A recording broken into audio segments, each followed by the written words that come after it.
महत्त्वाच्या बातम्या. प्रायोजक पुष्कराज रागी डिलाइट्स, महाराष्ट्राचं लाडकं आणि नंबर 1 नाचणी सत्व.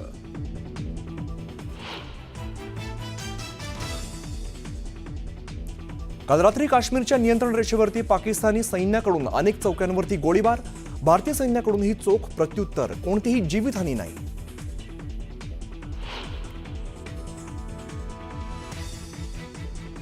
भारताकडून लष्कराच्या दहशतवाद्यांना मोठा दणका. लष्कराचा कमांडर शहीद अहमद कुट्टे आणि एहसान अहमद शेखचं घर स्फोटानं उडवलं. 24 तासात 4 दहशतवाद्यांची घरं जमीनदोस्त. संरक्षण मंत्री राजनाथ सिंह आज काश्मीर दौऱ्यावर. सुरक्षा व्यवस्थेचा घेणार आढावा. तर पहलगामच्या घटनास्थळाला भेट देत वरिष्ठ लष्करी अधिकाऱ्यांशी करणार चर्चा.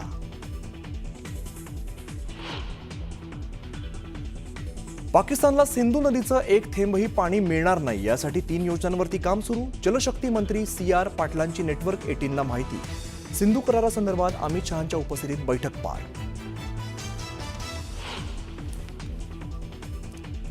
पहलगाममधील हल्ल्याच्या निषेधात लंडनमध्ये भारतीयांकडून जोरदार निदर्शनं. हातात तिरंगा घेत पाकिस्तानच्या दूतावासासमोर घोषणाबाजी.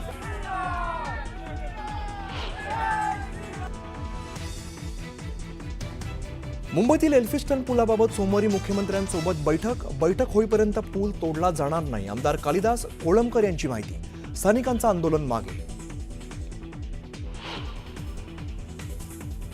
पश्चिम रेल्वेवरती आजपासून 35 तासांचा विशेष पॉवर ब्लॉक. गर्डर उभारण्याच्या कामासाठी ब्लॉक घेतला जाणार. 163 लोकल फेऱ्या रद्द होणार.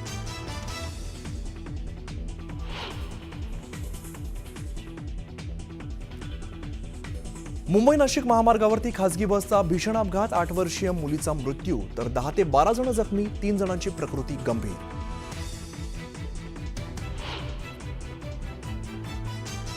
दिंडोरी तालुक्यातील वनारवाडी इथल्या 21 वर्षीय पायल चव्हाण बिबट्याच्या हल्ल्यामध्ये मृत्युमुखी. वनविभागाच्या कारभारावरती तीव्र संताप.